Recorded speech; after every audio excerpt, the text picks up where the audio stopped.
TV UNAM es un medio de comunicación que promueve el diálogo, la diversidad y la libertad de expresión en un marco crítico y respetuoso.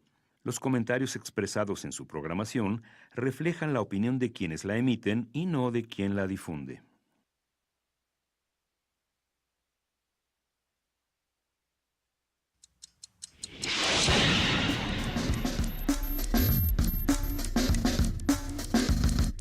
Primer movimiento. El mundo desde la universidad. Con 5 minutos de este martes 9 de enero y saludamos a todos los que hacen comunidad con nosotros a través del canal 120 y del 20 de TV Abierta, TV UNAM. ¿Cómo están, queridos radioescuchas, queridos televidentes, queridos observadores, queridos espías? ¿Limpiamos la mesa, Miguel Ángel? Sí, la limpiamos, aunque hoy lo tuvimos muy limpio. Hoy todo ha estado Sí, muy bien. sí. Probablemente muchos se preguntan dónde está nuestra querida jefa de información, Juana Inés de ESA, y les contamos que va a regresar muy pronto. Sí, Está en su misión secreta. sí, esa es su misión secreta. Decía Roland Barthes, André Gide, que los intelectuales, los académicos, las personas que piensan, no se van de vacaciones, sino solo cambian de actividad. Solo cambian de actividad. Sí. Un gran abrazo para querida Juana Inés de esa que está cambiando de actividades unos cuantos días. Nosotros tenemos un programa muy rico. Para los que nos acompañaron en la primera hora estuvimos discutiendo sobre higiene bucodental y estuvo estresante y nos rechinaron a todas las muelas. Nos dimos cuenta de que tenemos más caries de las que pensábamos. ¿Qué más tenemos? Sí, tuvimos una Gingivitis, conversación con el doctor muy Arturo rico. Saracho Alarcón, quien es secretario general de la Facultad de Odontología de la UNAM, e hizo un planteamiento Bueno.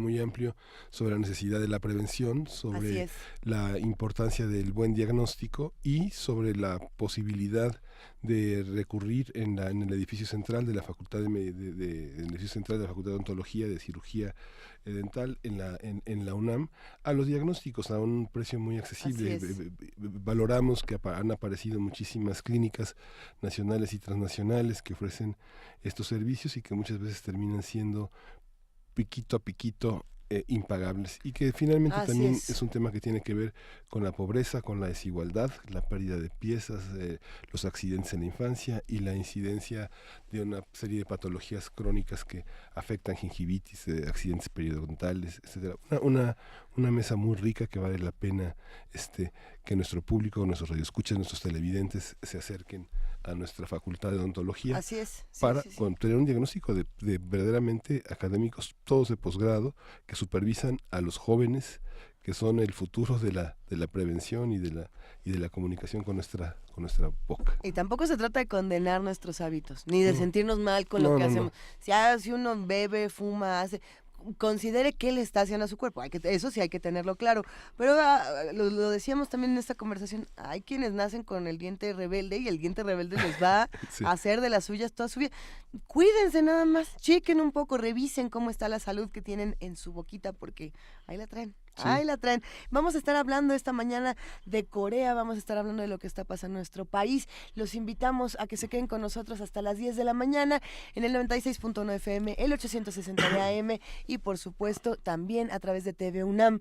Vamos a un bastidor acústico que, como bien saben, es que estos están re bonitos, tanto Sí. para TV UNAM como para Radio UNAM. Les vamos a contar. Bastidor Acústico es una producción de Radio UNAM que lo que plantea es hacer a partir de una pintura una experiencia sonora. Y estas experiencias sonoras lo que persiguen es que distintos artistas reinterpreten las obras. Vamos a escuchar y a ver Naturaleza muerta a la luz de las velas, de Franz Liger.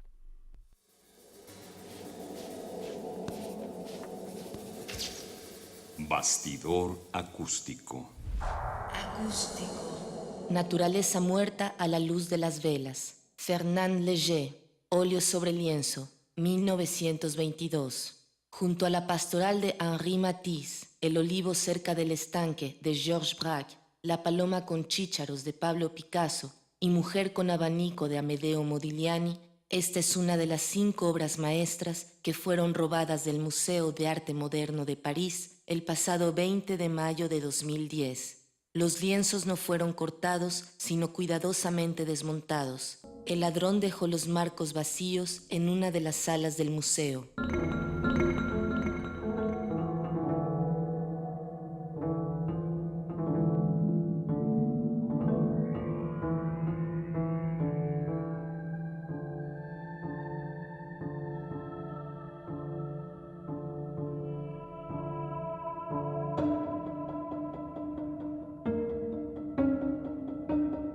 Aislados, los colores no se mezclan. Permanecen contenidos al interior del trazo exacto y acompasado de formas rectangulares y circulares que ostentan sin comprometerse la apariencia de una vajilla, una mesa, una vela y una ventana. En rojo, amarillo, negro, blanco, azul y verde, la naturaleza muerta a la luz de las velas de Fernand Léger transgrede el estilo tradicionalmente realista del tópico y da muestras de una clara inclinación hacia las perspectivas del cubismo y del futurismo. Arquitecto de formación, Léger comenzó sus estudios en las artes plásticas a los 22 años, como alumno de la Académie Julian y como oyente en la Escuela de Bellas Artes de Versalles. En la década de 1920, animado por el trabajo de Cézanne, Kandinsky, Picasso y Rousseau, Léger practicó y conjugó las estéticas del postimpresionismo, cubismo, fauvismo, futurismo y arte abstracto en un conjunto de piezas que recibió el epíteto de mecánicas. Fernand Léger, pintor, escultor y cineasta francés, murió en 1955. Precursor del arte pop, fueron protagonistas de su obra el imaginario de la era industrial y los objetos de la sociedad de consumo, a la manera del purismo de Le Corbusier y Amédée Ossempant. El estilo mecánico de Léger privilegia la lógica y la claridad de una representación afín a las prerrogativas de los planos sólidos de color de la pintura tipo Hard Edge. Naturaleza muerta a la luz de las velas. Fernand Léger, óleo sobre lienzo, 1922. Junto a la pastoral de Henri Matisse, El olivo cerca del estanque de Georges Braque, La paloma con chícharos de Pablo Picasso y Mujer con abanico de Amedeo Modigliani, esta es una de las 5 obras maestras que fueron robadas del Museo de Arte Moderno de París el pasado 20 de mayo de 2010. Aunque lo más probable es que no hayan salido de Europa, los cuadros, cuyo valor oscila entre los 100 y los 500 millones de euros, pueden hallarse en algún lugar de América, África, Asia u Oceanía. Bastidor acústico.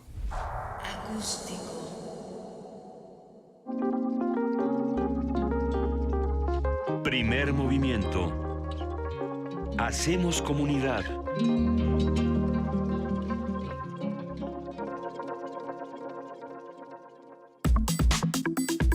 Nota del día. Ya está en la línea Lorenzo Meyer, profesor, investigador, un historiador de primera línea para hablar del desmoronamiento del Estado en México. Buenos días, doctor Lorenzo Meyer, ¿cómo estás? Muy buenos días. Pues sí, hoy quiero abordar ese tema a propósito, o con el pretexto, de un artículo bastante grande que apareció en el New York Times el día 7 de enero. Sí.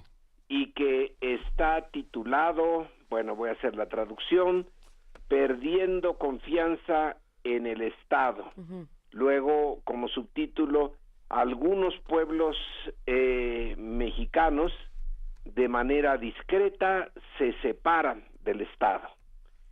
Esos son los titulares de este artículo que se centra sobre todo en un pueblo de Michoacán, en Tancítaro, que es un sitio económicamente fuerte por la producción de aguacate, que desde luego se exporta, bueno, se vende en el mercado mexicano y se exporta bastante al norteamericano. Aquí el punto, que no es nuevo, es realmente antiguo, es el de la formación de estructuras armadas locales para defenderse del crimen muy bien organizado, porque el Estado no sirve.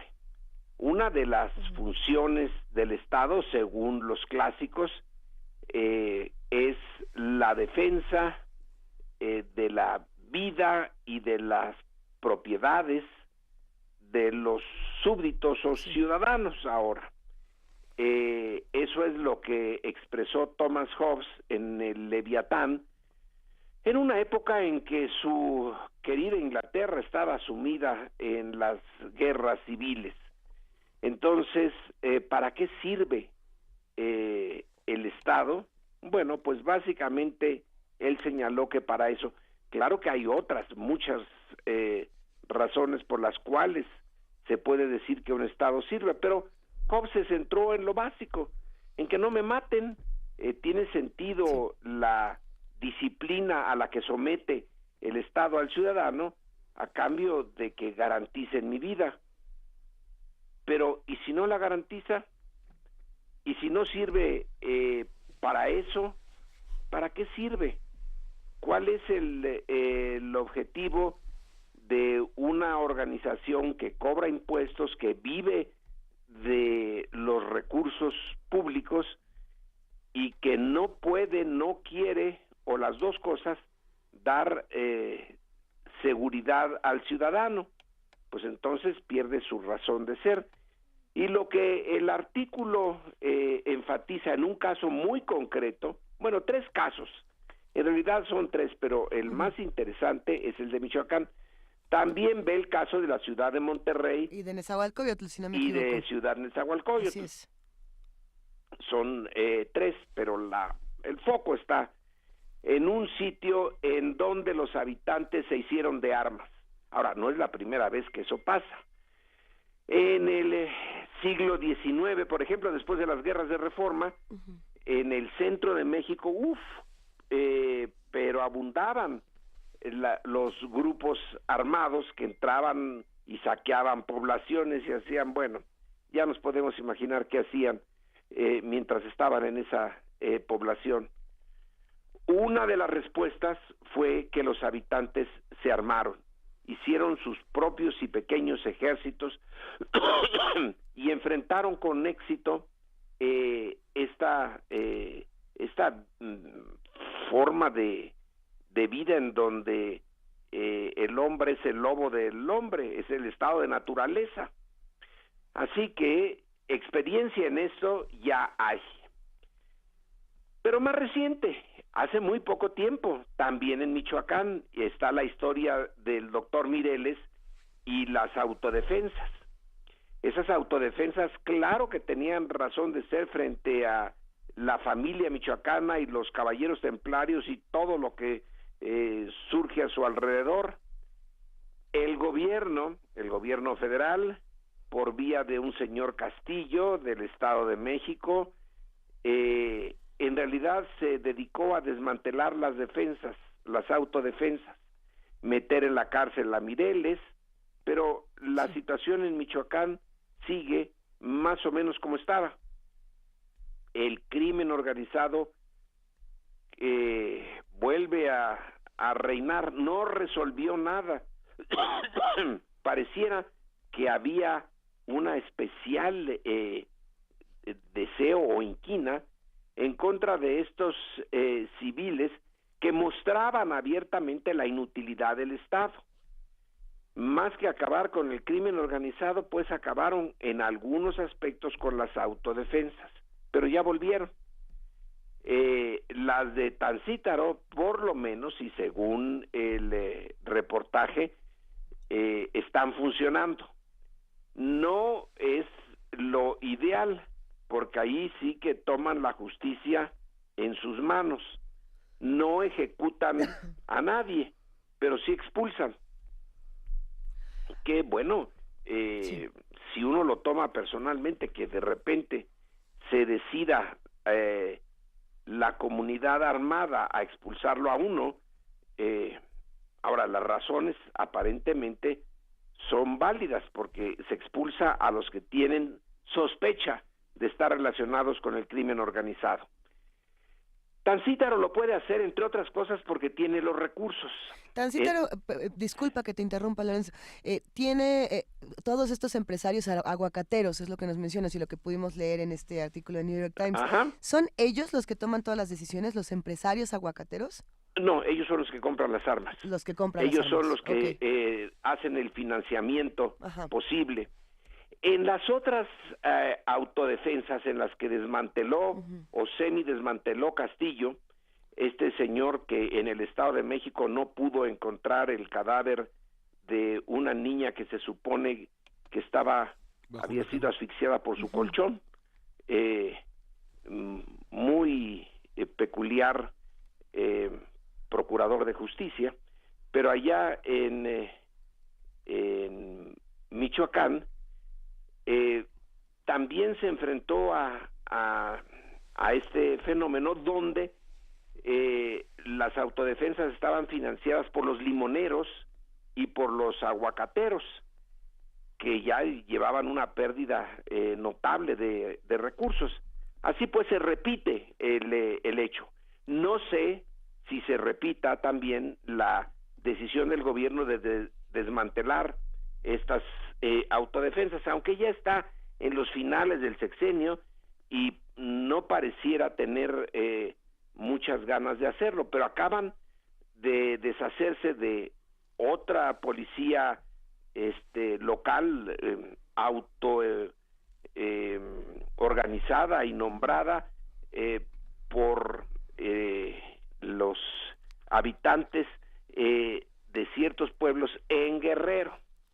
Los acusan de andar traficando con marihuana. Es posible, pero también es posible que no.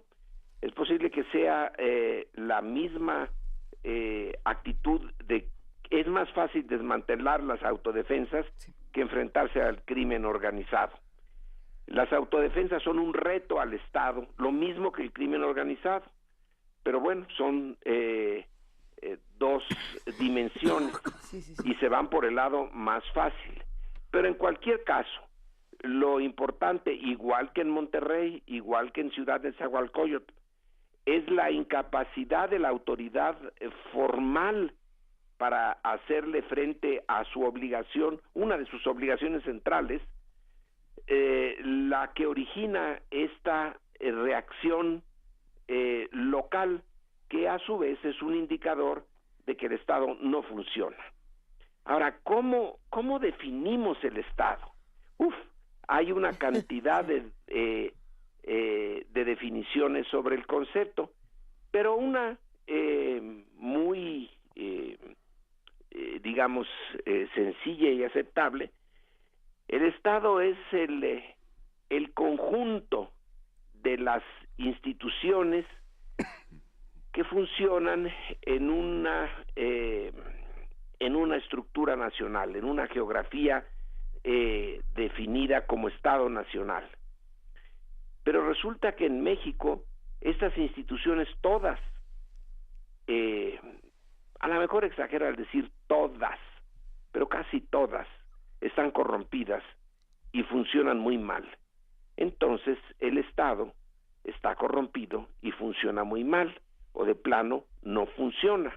Esa es la esencia del artículo. En el caso de Monterrey, lo que señala es que durante un tiempo los empresarios, estos empresarios de Monterrey, estos que son semi-independientes políticamente hablando, que incluso se mantuvieron como grupo distinto y no enteramente sometido al gobierno central durante el periodo clásico del autoritarismo mexicano, y retaron al gobierno. Echeverría lo sabe muy bien, si todavía recuerda algo. Ellos decidieron poner recursos materiales y humanos en construir un sistema de seguridad local que les funcionó. El New York Times dice: ese sistema lo deshizo el Bronco, el gobernador supuestamente independiente que los neoleoneses decidieron elegir. Hoy el Bronco dice que es falso lo que señala el New York Times, que él no deshizo nada, que al contrario, que la seguridad está muy bien, pero las cifras lo desmienten. La posibilidad de hacer de dar una seguridad especial, particular a esa ciudad, duró un tiempo y ya no está funcionando. El otro caso es Nezahualcóyotl, muy interesante, ni modo que ahí se erijan autodefensas en la vecindad de la Ciudad de México y el centro de los poderes federales. Y tampoco se tiene lo que digamos, la unión de empresarios que se tiene en Monterrey, por ejemplo. No, pero aquí se tiene a un señor, si mal no recuerdo, su nombre es Carlos Amador, es un personaje de Jalisco que decidió reorganizar su policía, la policía de Nezahualcóyotl, independizarla, por así decirlo, de la policía del resto del estado. Y a ese personaje lo invitamos en un seminario en el Colegio de México y ahí más o menos hizo una explicación amplia. Jorge Amador. Jorge Amador, sí. Jorge Amador. Una explicación más o menos amplia de por qué lo hizo, cómo lo hizo, y el ejercer lograr una gran cercanía y ejercer una vigilancia de los vecinos sobre los policías individuales, hacerlos casi responsables ante los vecinos de lo que estaban haciendo, darles mayor prestaciones, ingresos más o menos aceptables, porque realmente la policía en México no tiene unos sueldos atractivos para el desempeño de una tarea tan importante como es la que en principio tienen. Claro, no la desempeñan bien, pues se hace el círculo vicioso, les pago mal, no trabajan bien, se prestan a la corrupción y es lo que tenemos. Pero en Nezahualcóyotl aparentemente se rompió ese círculo, y la autoridad local, que no es del PRI sino del PRD, logró esta semi-independencia, y en realidad, según el artículo, la relación entre la policía de Ciudad Neza y la policía del Estado de México no es buena. Se ven como adversarios, como enemigos, pero funciona. Ha bajado las cifras que presenta el periódico y la que nos presentó en el Colegio de México, son cifras realmente interesantes. Una disminución notable de los crímenes que se producen en Ciudad Nezahualcóyotl, un ambiente nada propicio para la seguridad, porque bueno, pues es una parte muy afectada por pobreza, por carencias dentro del Estado de México, y es donde se puede tener los viveros de gente joven que se mete al crimen organizado. Bueno, ahí están esos tres ejemplos de un tema que, visto en relación al resto del país, pues sí, creo que tiene razón el periódico al señalar que eso es un indicador de ellos le llaman pérdida de fe en el Estado. Yo diría que es simplemente el desmoronamiento del Estado. Un desmoronamiento que tiene efectos en muchas otras áreas, pero sobre todo en esta de la falta de seguridad. Claro. Y la razón última que ponen los autores, porque son tres autores de este artículo, pues es la corrupción. Ahí está el meollo de lo que nos afecta, de lo que nos está haciendo vivir esta época tan desafortunada en la historia política de México, en nuestra historia social, en nuestra historia cultural. La corrupción está en la base de esta pérdida de un Estado que nunca fue fuerte, El Estado mexicano, desde que nació en 1821 hasta la fecha, ha sido un Estado débil.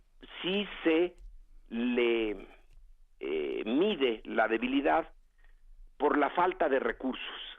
Nunca ha querido poner los impuestos que debe de poner a las clases altas, a las capas más privilegiadas, a las grandes empresas. Es un Estado pobre en recursos. Y luego, si además de pobre está corroído por la corrupción y emplea esos recursos en cosas que no corresponden a la legalidad ni al papel formal del Estado, pues estamos fritos. Estamos en esto que señala quizá el periódico más importante en términos internacionales, el más importante del mundo es el New York Times, porque su influencia es y su prestigio lo hacen ser leído por las élites políticas, económicas, culturales del resto del mundo. Sí. Así que es un exponer el grave problema mexicano a los ojos de todo el mundo. Contrasta esto notablemente con aquel momento en que la revista Time puso al presidente de México en la portada, no en la portada internacional, no, sino en la portada de por acá, de los marginados, sí. Lo puso como ejemplo de lo que era encabezar un gobierno dinámico, atrevido, que hacía un montón de reformas estructurales y que favorecía la inversión privada por todos lados y modificaba, reducía el papel del Estado, etcétera. Saving Mexico, decía la revista. Exactamente. Bueno, pues ahora está siendo expuesto como drowning México, ahogando a México. Sí. Y lo que veíamos en la mañana, que las declaraciones de Corral en una magnitud mucho más amplia, pero bueno, focalizar a Tancítaro en un ámbito internacional de este calibre, en términos de su autogobierno y la autoridad, también colocan a un Estado que, bueno, es un Estado particular, Lorenzo, es un municipio particular de los 113 que dominan Michoacán, que integran Michoacán, porque es un Estado que tiene apenas casi 25,000 personas, hay más mujeres que hombres, se debaten dos lenguas, que es el mazateco y es el purépecha, limita al sur con Apatzingán, que ahí sí, francamente, hay un autogobierno, ¿no? O sea, que digamos, es fundamental, porque bueno, al norte tiene Uruapan, que también es una conexión muy importante con Pátzcuaro, Buenavista, es un estado muy importante, digo, tiene 3,800 metros de altura, el punto más alto, porque es un enclave de sierra donde se hablan estas lenguas, es el 1% de la población.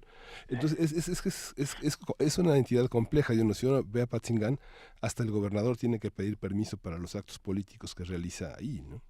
Bueno, eso de la peculiaridad, hay muchos municipios peculiares. Sí. El hecho, por ejemplo, de que 43 familias en una zona muy pobre de la montaña de Guerrero mantengan vivo el agravio por la desaparición de sus 43 familiares y que eso le haya dado la vuelta al mundo, sí. Siendo a diferencia de Tancítaro, ellos no tienen dinero, sí, no tienen dinero, no tienen armas, y sin embargo también la peculiaridad de esa zona que mantiene mucho de lo prehispánico, de su unidad como comunidad indígena, sí. Le ha permitido dar una batalla fantástica, sin armas, política, que el gobierno de Peña Nieto no ha podido responder y que ha dejado ante la opinión pública mundial que se interesa en México, que no ha de ser mucha, pero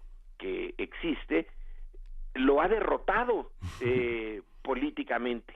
Sí. Y a diferencia de Tancítaro, que tiene aguacates y que exporta millones de dólares a Estados Unidos, estos no exportan nada. Bueno, o si lo que exportan por ahí a lo mejor no es tan legal, sí.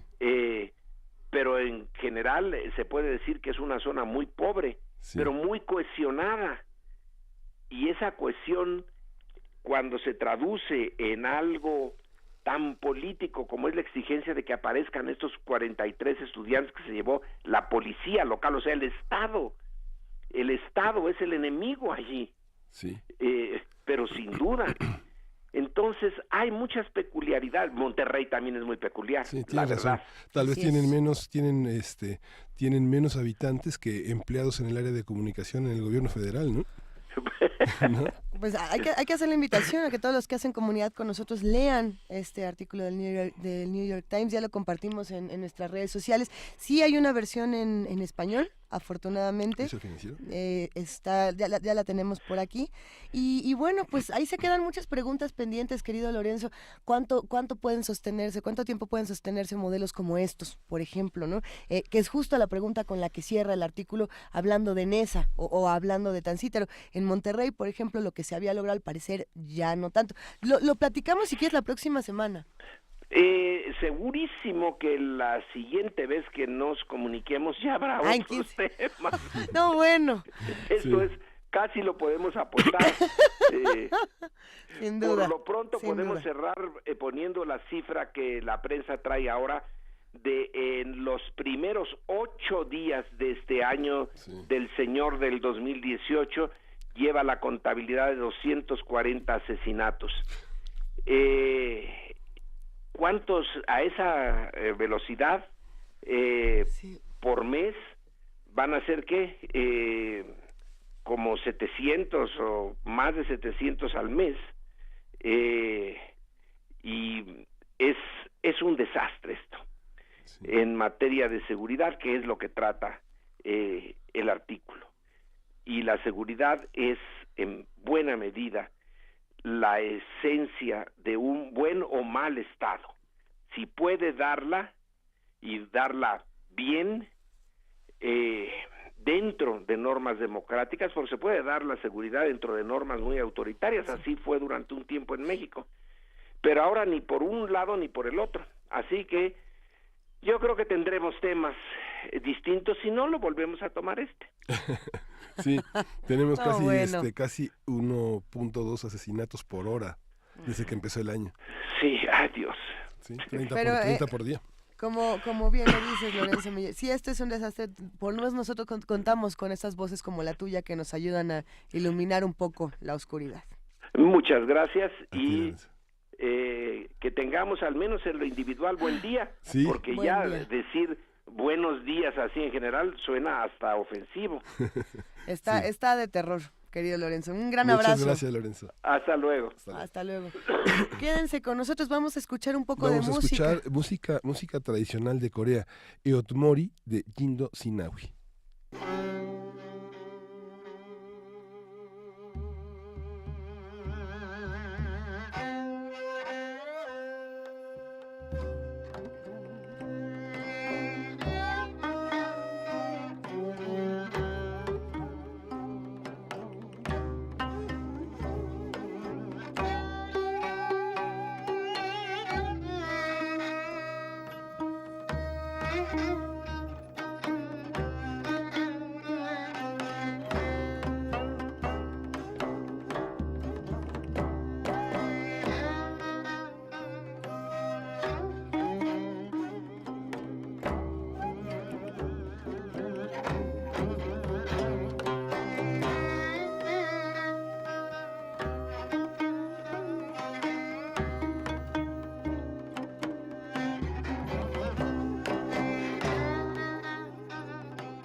Primer movimiento.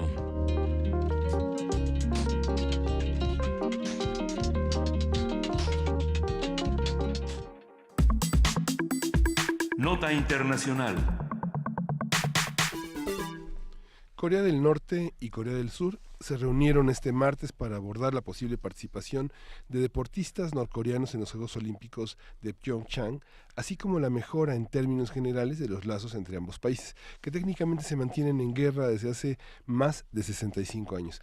El encuentro se efectuó en la aldea de Panmunjom y es el primero de alto nivel desde finales del 2015. Ahora sí que lo que nunca vi ni pensaba ver era dos Coreas jugar y jugar, pero bueno, en su mensaje de Año Nuevo, el líder de Corea del Norte, Kim Jong-un, expresó un deseo de acercamiento con Corea del Sur y de que sus atletas participen en los Juegos Olímpicos. Las autoridades de Seúl entonces propusieron celebrar la reunión este martes, mientras que Pyongyang decidió reabrir las líneas de comunicación directas tras 2 años de desuso con el fin de facilitar los contactos. Vamos a ver. Y a partir, de estas notas tan recientes, vamos a hablar sobre la relación histórica de las dos Coreas, los escenarios que se plantean, sus posibles repercusiones, y para ello está el doctor Adolfo Laborde.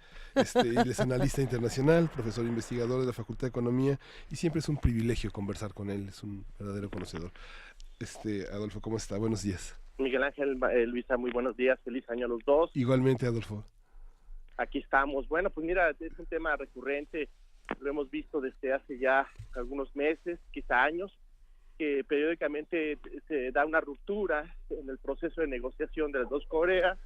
Hay una infinidad de actores externos, el contexto global, la coyuntura hace que esto, te repito, sea una historia que se repite, pero bueno, al fin de cuentas, en medio del asunto ahí es el juego de poder que se está discutiendo en Asia-Pacífico, con dos actores importantísimos que regularmente solamente se menciona uno, que es el caso de China, pero nunca hablamos de Rusia, y por supuesto los intereses geoeconómicos y geopolíticos de Estados Unidos en la península.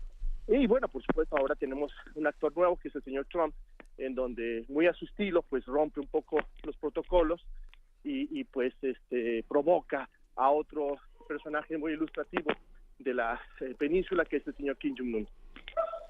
A ver, pero hasta donde nosotros nos habíamos quedado, Trump y Kim Jong-un se llevaban muy mal, y Trump sí se llevaba muy bien con nuestros queridos amigos de Corea del Sur. ¿Qué pasó? Que de pronto estos ya se empiezan a llevar bien. ¿Que a Trump se está jalando de los pelos o qué está pasando por allá? No, mira, bueno, este es un proceso largo.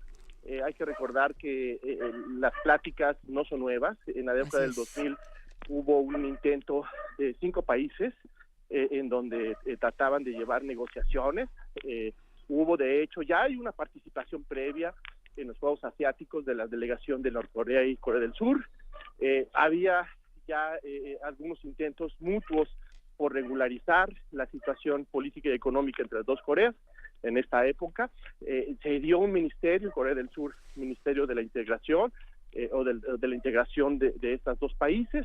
Crearon un complejo industrial cerca de de Corea del Sur, por supuesto, en donde muchos trabajadores de Corea del Norte laboraban, ayudaban un poco a la economía. Entonces había gestos, había un franco interés por parte de las dos Coreas de retomar el diálogo. Hace tiempo se fractura por estas pruebas nucleares, por estos intentos de disuadir, ¿no? Hay que entenderlo desde esta perspectiva de la teoría de la disuasión detente, que se manejó mucho durante la Guerra Fría, y pues la existencia de un interés mutuo pues está ahí. El hecho es que también hay otros actores que utilizan el conflicto para poder mover sus cartas geopolíticas, pero los norcoreanos de alguna otra manera han titubeado, tienen una política de vaivén con Corea del Sur porque les conviene. Es un país, como sabemos, con muchas limitaciones económicas, es un país muy pobre que ha destinado más del 80% de su Producto Interno Bruto a la investigación y a la proliferación de estas tecnologías que compraron. Se dice que se los compraron a los rusos, otros dicen que a los iraníes. Independientemente de eso, bueno, pues también es una estrategia de política internacional de este país para poder mantener su régimen. Y regresando a las conversaciones que se están dando en estos días, pues solamente hay que retomar la idea de que esto ya existía. Sin embargo, pues nunca se ha llegado a acuerdos pues muy específicos, como el intercambio de familiares. Hay también historias en donde después de muchísimos años familias que estuvieron separadas por la fractura de las dos Coreas, se reunieron. Te repito, existe este antecedente de los Juegos Asiáticos donde participaron ambas delegaciones conjuntas, y por supuesto en temas económicos pues hay cooperación y ayuda que se fractura o que se rompe cuando existen estas pruebas nucleares por presión, por supuesto, no solamente de Corea del Sur, que hay que decirlo, pues Corea del Sur es un país que tiene una alianza íntima con Estados Unidos y en donde nada más y nada menos hay cerca de 30,000 marines o fuerzas especiales de los Estados Unidos esperando cualquier suceso que se dé en el contexto de la confrontación. Uh-huh. Y en este enclave de esta región del mundo, las bases norteamericanas tienen un punto estratégico. Veíamos hace unos días en el análisis que hacíamos de cómo se comportaría Estados Unidos en el 2018 que hay una red más allá de Trump de seguridad internacional que los maneja como piezas en un tablero desarmable para beneficio de, ¿no? No, tienes toda la razón. Mira, en Okinawa, yo tuve la oportunidad de estar en Okinawa, en la base de Estados Unidos. Okinawa es un territorio, es una isla del sur de Japón que fue arrebatada políticamente, fue administrada por los Estados Unidos hasta 71, 72 que se le regresa, y ahí nada más y nada menos 35,000 efectivos, con una capacidad de transportarse alrededor de 30,000, 35,000 en 6 horas a la península. Tienen un comando, el Comando de Operaciones en el Asia-Pacífico, tienen helicópteros, tienen fuerzas especiales, tienen una asociación con las bases de Estados Unidos en Japón, que ahí también hay otros tantos en el territorio japonés, en el archipiélago, no solamente en Okinawa. Eso conjuntado con las tropas que están en Corea del Sur, pues nos dan alrededor de 70,000 efectivos. 70,000 efectivos es alrededor del 30-40% de lo que México tiene en fuerzas en general, ¿no? Entonces sí hablamos de una capacidad grande. Tienen 2 portaaviones desplegados en la península y tienen un sistema de escudos de antimisiles tierra-aire que pues los hace pues muy sofisticados, y eso pues no les gustó mucho a los rusos ni mucho menos a los chinos, porque desde la perspectiva de la seguridad rusa y china eso rompe con el equilibrio de poder que se puede dar en la península. Pero bueno, regresando y tratando de explicar por qué este jugueteo, bueno, pues es una política de todos los jugadores de tratar de disuadir, ¿no? Ya repetí un poco esto que se daba en la Guerra Fría en el contexto de la carrera armamentista entre la Unión Soviética y Estados Unidos, que se le denominó la política la detente, la disuasión, ¿no? La distinción, en donde pues en forma de miniatura pues se está dando en el tema de Corea del Norte y Trump está cayendo en la trampa. Y creo que hasta cierto punto, porque también utiliza el conflicto para poder generar y ganar capital político y enfrentar pues los problemas que tiene en casa. Y de todo este juego, de todas estas charlas, de estas discusiones, ¿quién está saliendo verdaderamente triunfante? ¿Quién es el verdadero ganador? Si es que hay alguno. Sí. No, yo creo que sí hay ganadores. Ya los ganadores, por ejemplo, son los ciudadanos de Corea del Sur, los ciudadanos de Corea del Norte, los ciudadanos de Japón, que están evitando o alargando un conflicto convencional o nuclear. ¿Quiénes serían los primeros afectados? Ellos. Y en segundo momento, que no creo, que no pienso que en el momento en que Corea del Norte lance un par de misiles para poder atacar suelo japonés o suelo de Corea del Sur, se quede sentado, ¿no? Te digo, hay un despliegue táctico militar muy bien, radares de super última generación que están monitoreando los movimientos que se dan en Corea del Norte. No creo que el misil siquiera toque tierra. Sin embargo, está en latente porque eso genera nerviosismo. Entonces, los ganadores son los ciudadanos que están evitando que a través de disputas históricas, como bien lo comentaron, se pueda vulnerar sus intereses y pues nada menos que la vida, ¿no? Se pone en riesgo la vida de muchísimas personas. Entonces, ellos gana el proceso de negociación, pero bueno, el problema aquí es que no es un proceso de negociación que tenga como finalidad darle una solución al conflicto, sino alargarlo. Uh-huh. Sí, alargarlo, que es penoso e incierto, sobre todo con todos los cambios geopolíticos que se presentan, ¿no? Sí, en efecto, y digo alargarlo porque me parece que a algunos no les conviene que esto se solucione. En el caso de que haya una solución, una firma de paz entre las dos Coreas, ¿cuál es el siguiente paso, no? Este proceso de democratización de Corea del Norte es el proceso de fusión de los dos países en uno solo, en donde lógicamente pues no creo que los del sur quieran adoptar el modelo del norte, ¿no? Entonces ahí hay un problema estructural de la forma de ver el desarrollo de la forma de ver la vida cotidiana entre las dos Coreas, una que se quedó en el pasado, ¿no? Una que se quedó con un régimen totalmente avasallado por el papá y el abuelo del señor Kim, y pues que de alguna manera ha respondido a intereses históricos muy bien focalizados, en un primer momento por los rusos, en un segundo momento por los chinos, y ahora pues es una combinación de factores. Ujú. ¿Crees que sería comparable esta dimensión de atraso y progreso con las Alemanias divididas? Bueno, mira, el caso de Alemania es diferente porque Alemania era un país desarrollado, era un país que dejó una estructura económica preestablecida, y sí fue difícil el proceso de integración por todo lo que se gestó en materia ideológica y de desarrollo político y económico, pero había estructuras. En Corea del Norte, pues la estructura bélica es la que tiene un peso preponderante, y el sector económico, bueno, pues sabemos que tiene un atraso, tiene una industria pesada, produce carbón, produce algunos materiales no muy sofisticados, y eso pues lo pone en desventaja ante un mundo capitalista donde la competitividad, la innovación rinde, ¿no? O están jugando. Entonces yo creo que por eso mismo Corea del Norte, el régimen de Corea del Norte sabe que si se abre, sabe que si se democratiza, pues los días estarían contados. Hay algo que nos llama mucho la atención en este programa, querido Adolfo, y es la construcción de los villanos. Lo hemos discutido en distintas mesas contigo. Yo me pregunto qué pasa ahora con este nuevo acercamiento, con esta construcción que se tiene en medios de comunicación, en distintas narrativas, de los malos malísimos del mundo. Kim Jong-un, el verdadero archivillano, Donald Trump, Putin y demás. ¿Se está reconfigurando esto? Pues yo creo que hay que estar presente, y lo comentamos ya en algún momento con ustedes. Hay que ver las fuentes, hay que ver realmente quién está manejando la información, quién está hablando del tema. Han aparecido una infinidad de especialistas que desafortunadamente lo único que hacen es repetir los cables, y no hay análisis estructural de esta coyuntura o de otras coyunturas, y eso desinforma. Entonces eso construye la desinformación y construye la idea de que Kim Jong-un es un villano. Sí lo es un dictador, pero no es un villano que se parece ponga en riesgo pues el fin del mundo, como sí fue el caso de la Guerra Fría entre Estados Unidos y la Unión Soviética. Entonces hay que dimensionar, hay que tratar de acotar. Sí es un peligro regional, por supuesto que lo es, no hay que quitarle esa característica, pero bueno, el producto de su estatus como villano pues fue construido gracias a esta estrategia mediática que ellos hacen muy bien, y que pues Occidente ha comprado a través pues del estilo muy disruptivo, llamémoslo así, del señor Trump. ¿Con qué reflexiones finales nos vamos a quedar para una conversación como esta, querido Adolfo Laborde? Ahora sí que, ¿qué nos está faltando analizar en este otro lado del mundo?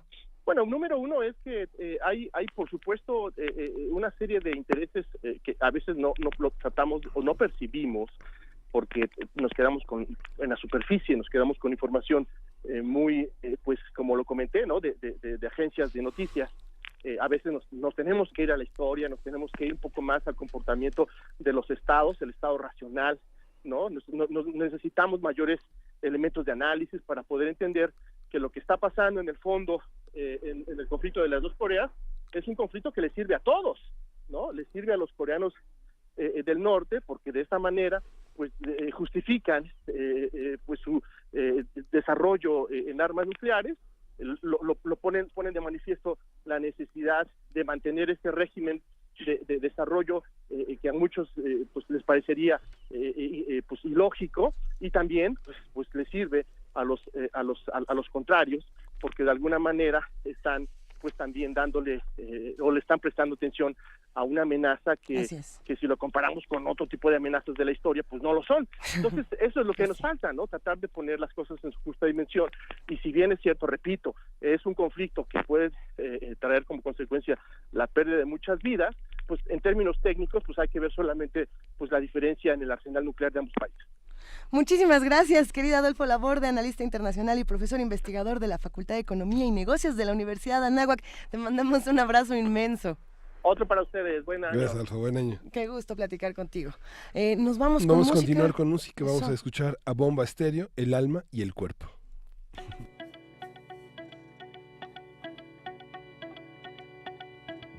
El alma y el cuerpo.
Primer movimiento.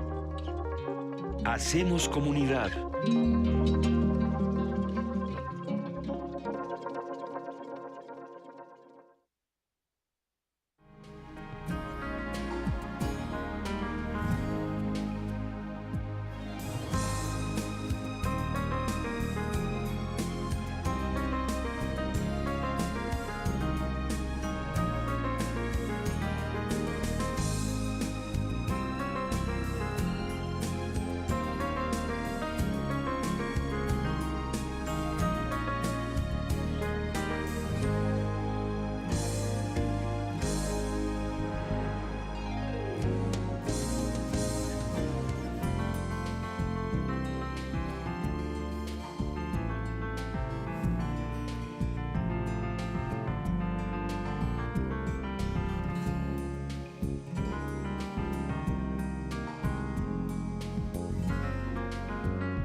Podcast y transmisión en directo en www.radio.unam.mx.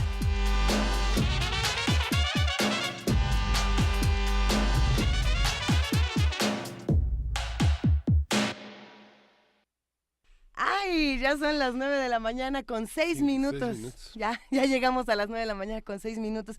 Hay muchísimos mensajes en redes sociales. Le mandamos un gran abrazo, querido Miguel Ángel Quemain, a todos los que están haciendo comunidad con nosotros. Se ha puesto bueno, se ha puesto bueno este programa, sin duda. Por aquí nos escribía mucho Mayra Elizondo, le mandamos un gran abrazo.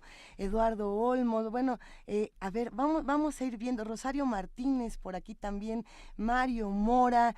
Un momentito más les vamos a ir contestando todas sus dudas. Había muchos comentarios todavía del tema de la higiene dental que hablábamos a las 7 de la mañana, el tema de las coreas, el tema de los archivillanos. ¿Qué te ha parecido, Miguel Ángel? Sí, pues ha sido un programa lleno de vasos comunicantes, lleno de muchas cosas importantes. Desde la intervención de Pablo Romo, la necesidad de un diagnóstico importante para pensar en la paz, la idea de un diagnóstico importante para poder paliar las afecciones bucales, que es tan importante, ¿no? En la boca empiezan muchas cosas, también terminan muchas cosas. Y esta participación de Lorenzo Meyer comentando un artículo del New York Times, que el periódico, uno de los periódicos internacionales más importantes del mundo, ha puesto a México en una lupa importante, tanto desde los gastos de publicidad, de los asesinatos de periodistas, y ahora con esta parte que en municipios muy importantes, esta falta de confianza en el Estado, que vale la pena descargar esta intervención de Lorenzo Meyer en TV UNAM. Está accesible, hay que decirlo, en estos días que iniciamos desde el lunes pasado, desde ayer, en las participaciones con TV UNAM, van a estar accesibles pues parte de las mesas de todas estas notas nacionales e internacionales que hemos estado trabajando. Hay que seguir con este tema de los autodefensas y de qué significan estos modelos, los modelos distintos de autodefensas, querido Miguel Ángel, que no es lo mismo, como lo decía Lorenzo Meyer, como lo dice el artículo del New York Times, lo que pasa precisamente en Michoacán, lo que pasa en Ciudad Neza, lo que pasa en Monterrey, y que estas tres son el reflejo de muchas otras. Y de una realidad interesantísima que se está viviendo en el país. ¿Qué está pasando cuando cada quien toma su propia seguridad, para bien y para mal? ¿No? Tiene los dos lados. Vamos a seguir platicando, los invitamos a que se queden con nosotros, porque por aquí tenemos poemas, tenemos música, tenemos mucho más de qué hablar. Nos vamos a la poesía necesaria, si les parece bien. Sí. Vámonos. Primer movimiento.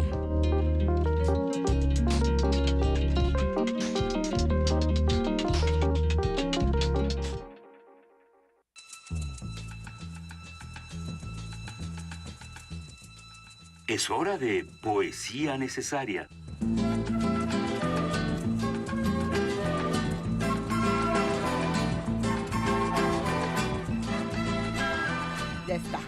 Ya está, Miguel Ángel. ¿Hay una sorpresa? Pues sorpresa y no sorpresa. Es un poema, no es cortito, pero tampoco es muy largo. A mí me gusta y espero que lo disfruten. Hace mucho que no leemos por aquí a Federico García Lorca. Y Lorca tiene un libro llamado Poeta en Nueva York, que a mí me llama mucho la atención. Sobre todo hay un poema que lo han estudiado mucho, que lo han revisado y revisado. Le han sacado todas las interpretaciones y bueno, lo quiero compartir esta mañana con todos los que nos escuchan. Se llama Paisaje de la multitud que vomita, anochecer en Coney Island. A ver, vamos a ver cómo nos va con esto. La mujer gorda venía delante, arrancando las raíces y mojando el pergamino de los tambores. La mujer gorda que vuelve del revés los pulpos agonizantes. La mujer gorda, enemiga de la luna, corría por las calles y los pisos deshabitados y dejaba por los rincones pequeñas calaveras de paloma y levantaba la furia de los banquetes de los siglos últimos y llamaba al demonio del pan por las colinas del cielo barrido y filtraba un ansia de luz en las circulaciones subterráneas. Son los cementerios, lo sé, son los cementerios y el dolor de las cocinas enterradas bajo la arena.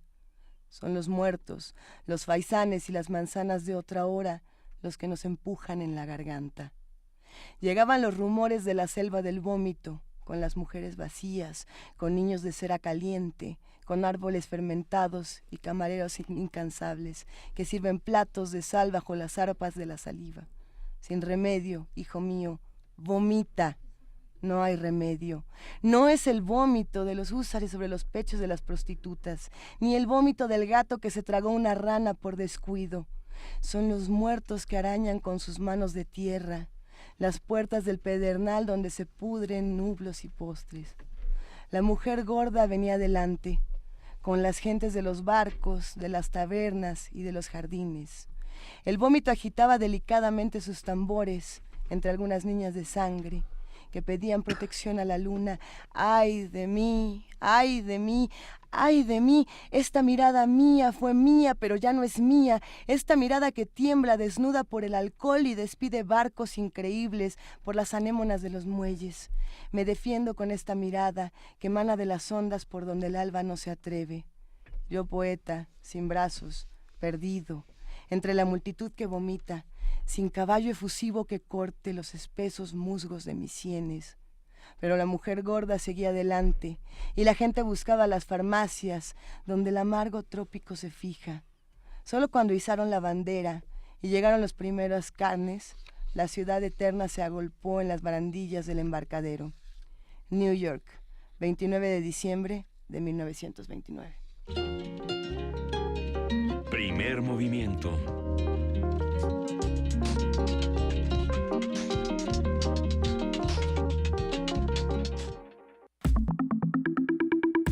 La mesa del día. La computación es un conjunto de conocimientos racionales, sistematizados, funcionales, que se centran en el estudio de la abstracción de los procesos que ocurren en la realidad con el fin de reproducirlos con ayuda de sistemas formales. Aunque en el siglo XIX fueron creados artefactos y máquinas capaces de realizar cálculos matemáticos simples, fue en el siglo XX que la incorporación electrónica provocó una revolución tecnológica. Hoy día la computación está presente en prácticamente todas las actividades de la vida cotidiana como herramienta de comunicación, investigación, estudio, entretenimiento, etc. Y bueno, vamos a conversar sobre la computación, sus orígenes, desarrollo, así como todas las maneras en las que ha tocado la vida de los seres humanos. Ahí el que diga que su vida no fue tocada por la computación, ahorita se lo vamos a demostrar. Nos acompaña aquí en la cabina Aquiles Cantarell, historiador y periodista, tiene 37 años como divulgador de la ciencia y es un verdadero placer que nos acompañes, Aquiles. Muy buenos días. Hola, Aquiles. Gran tema este. Has publicado el 5º tomo de una historia de la computación que amenazaste hace casi 20 años a escribirla y sí, que son casi 60 años de trabajo en una cosa que ha determinado la vida cotidiana, la democracia, la política, la cultura, la universidad. Tiene que ver con todo, ¿no? Y bueno, hablando de la obra y de la historia, pues hay que recordar que es la UNAM quien inicia esta aventura histórica, tecnológica en 1958, ¿no? En junio de 1958, con la instalación de la primera computadora IBM en el campus universitario, ¿no? Y que, bueno, a lo largo de todos estos años, donde hay una divergencia entre el cómputo académico y el cómputo comercial o del mercado en nuestro país, pues han pasado muchas cosas, ¿no? Y efectivamente, como tú dices, Miguel, el 5º tomo, que es el tomo que corresponde a la década del 2000 al 2009, pues aborda precisamente todo este fenómeno que ahora vivimos y sufrimos, que es el mundo del Internet, ¿no? Este boom, si bien el Internet ya funcionaba y se usaba con anterioridad, realmente es en los inicios del siglo XXI donde hay una explosión del tema, ¿no? Entonces, el libro que tú tienes en las manos es el tomo 4. Aquí tenemos el 4. Que es el último tomo que hicimos en papel. Ya el tomo 5 es una edición digital, porque, pues, como ustedes podrán observar, el tomo 4 es un mamotreto enorme, ¿no? Y pesa 1,3 kg. Sí. El tomo 5 iba a ser prácticamente el doble. Sí. Y por cuestiones económicas, puesto que nosotros somos una entidad particular, pues iba a ser prácticamente imposible poder editar dos volúmenes de eso. Entonces decidimos 30 páginas, sí. Entonces definitivamente decidimos hacerlo en versión digital. Ajá. Y pues bueno, además se presta para el tema, ¿no? Para el tema del mundo virtual. En México es muy importante recalcar que esta historia de la computación es una historia de computación de México. Sí. No es una historia general. Hay muchos libros escritos o producidos por las mismas empresas, las instituciones educativas particulares que hablan sobre el mundo del cómputo a nivel global. Esta es que una de las pocas obras, y hasta hace poco era la única, que abordaba precisamente el fenómeno en nuestro país, ¿no? ¿Cómo vemos este fenómeno en nuestro país hablando del tomo 5, del Internet? Del tomo 5 del Internet. Hay un fenómeno muy interesante que es producto de dos cosas, ¿no? Por un lado, las empresas se dan cuenta de que Internet es una herramienta que permite ahorrar costos, ¿no? Y produce un cambio radical en la forma de usar, de vender y de abordar la computación, ¿no? En México, de repente, todo se quiere resolver a través de Internet, ¿no? Se hacen muchas predicciones. Una de las más importantes es que se pretende virtualizar el mercado y lo único que logran es que la empresa que lo promulga desaparece, ¿no? Entonces es adquirida por otra empresa mucho más grande y parece que ellos se la pasaron un año diciendo que esto que iba a cambiar radicalmente no pasa, ¿no?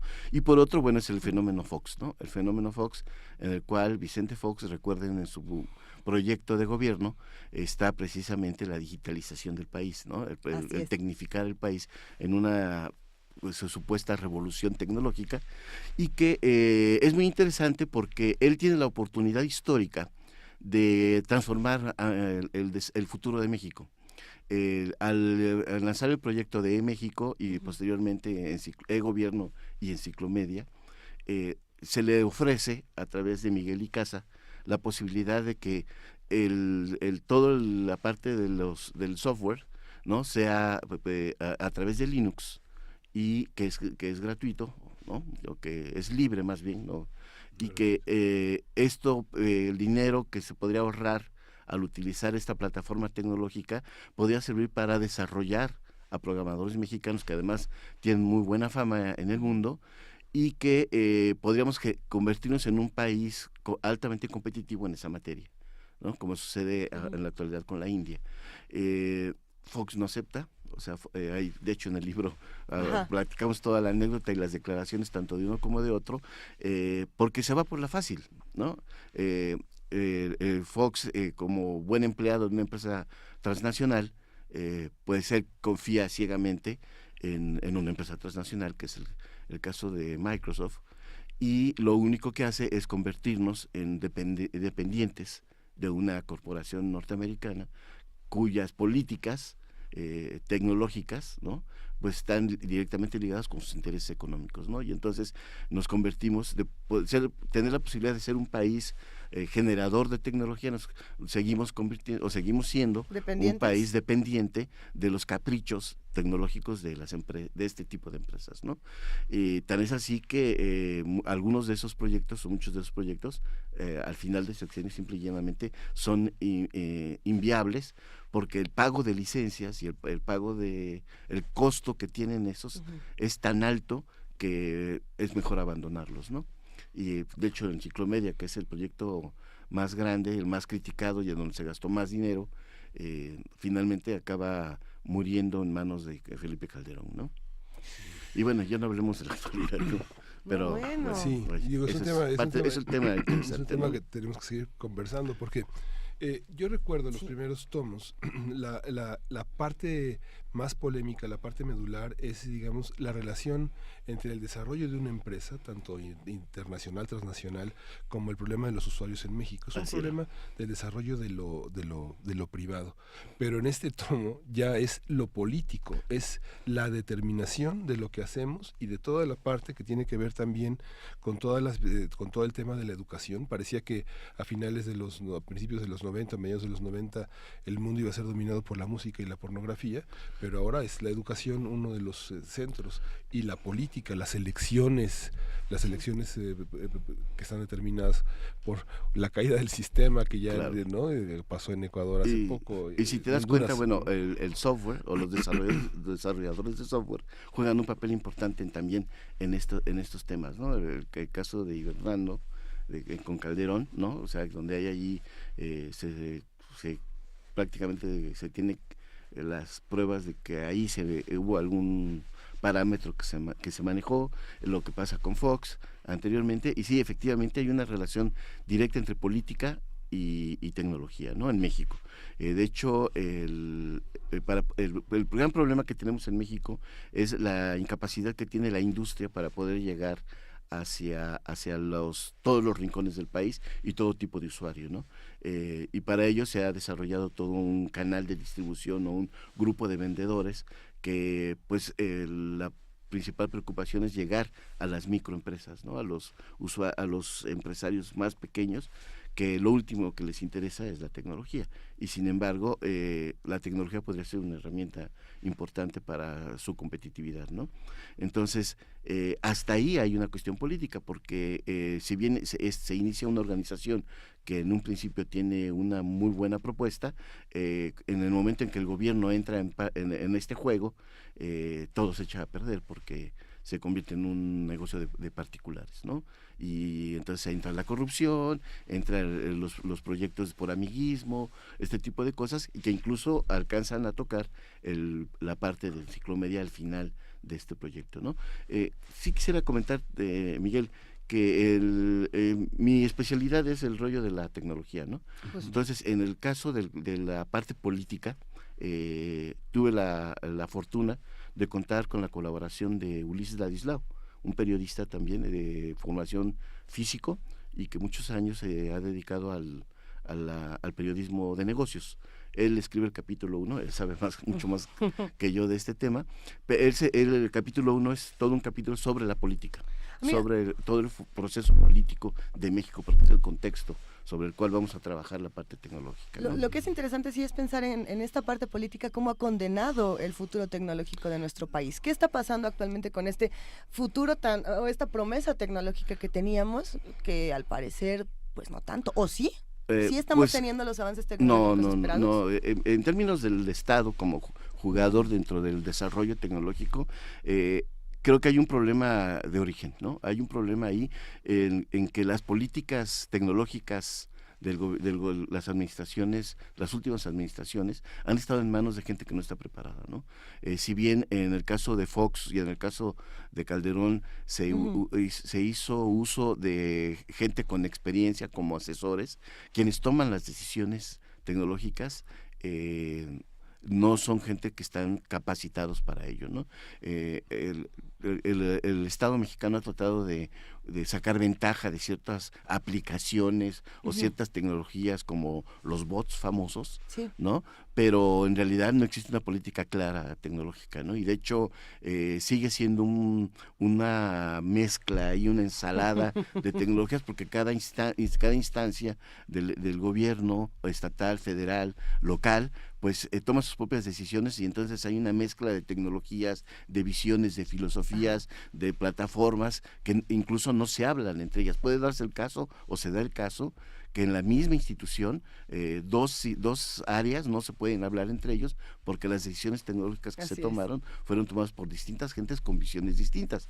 Porque además hay que tener muy claro que a partir de los años 90, las empresas de tecnología irrumpieron en las universidades para imponer sus criterios tecnológicos. O sea, regalaban, entre comillas, donaban, entre comillas, su tecnología, pero para convertir en usuarios dependientes de ellos a los estudiantes. Entonces, ¿qué pasaba o qué pasa?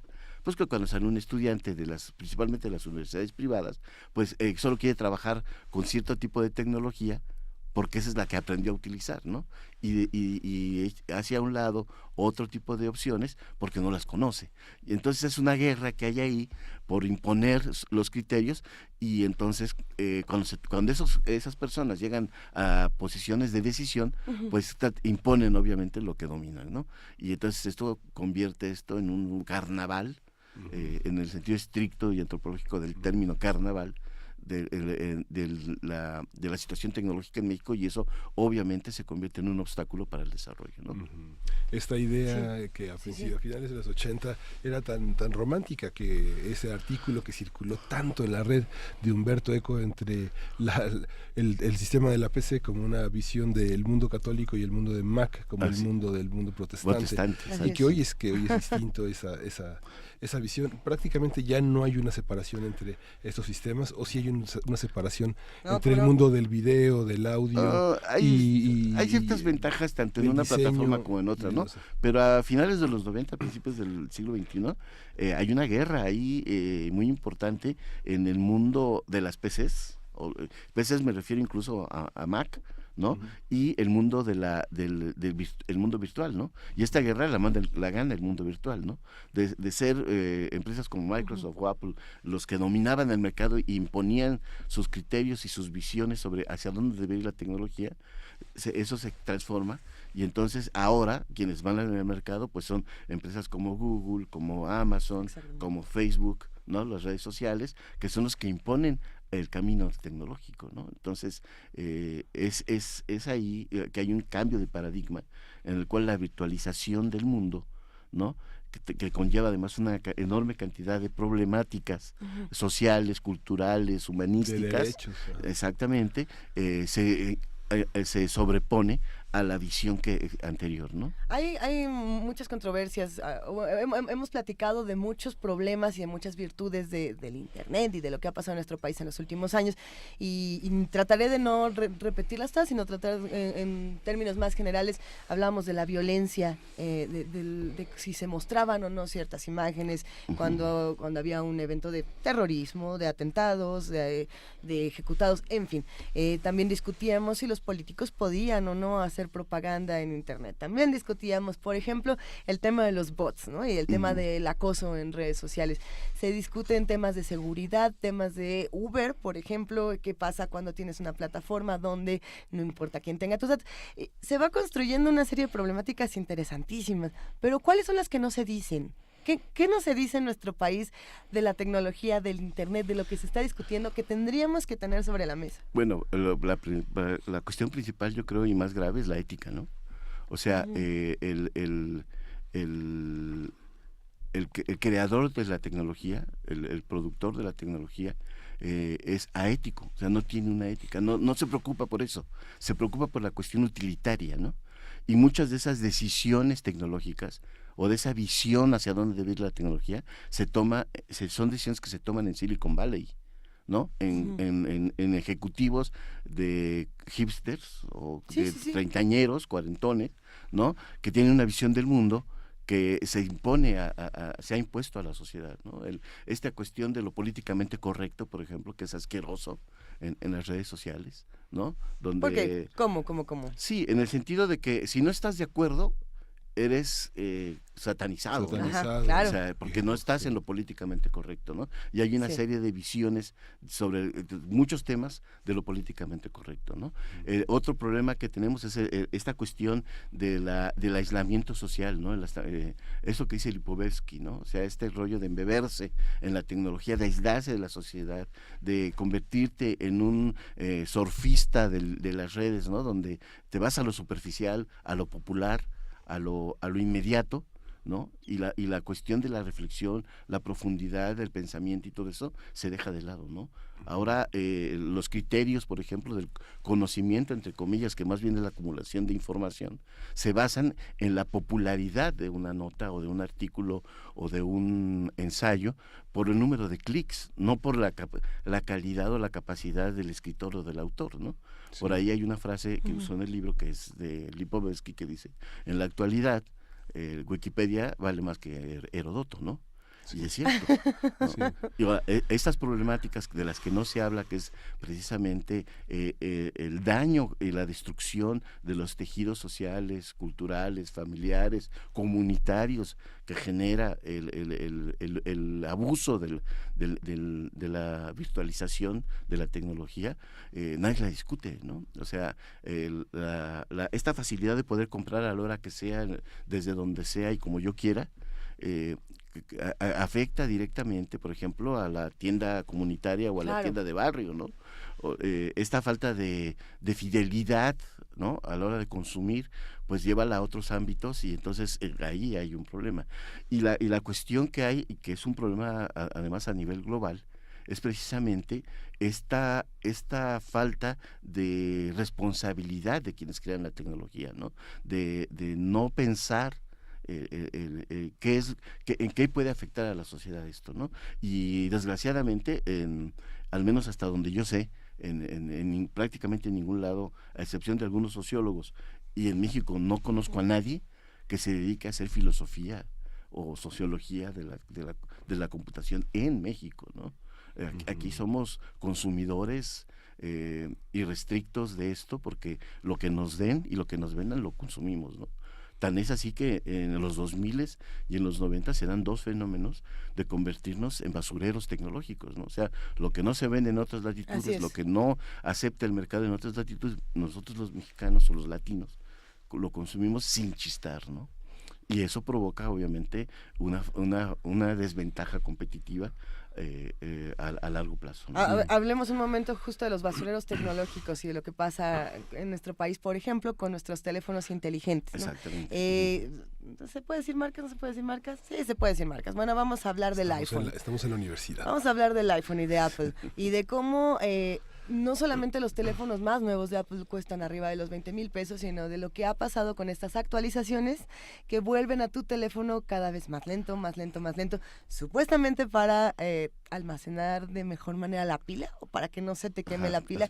Pero lo que hace es que estos teléfonos que uno tiene aquí se vuelven obsoletos en un instante y se vuelven basura, pero además no nos alcanza para consumir el otro. Entonces estamos obligados a consumir el que siguió, ¿no? Sí, y no solo sucede en la industria de la tecnología, pasa en todas. En la industria automotriz, por ejemplo, ¿no?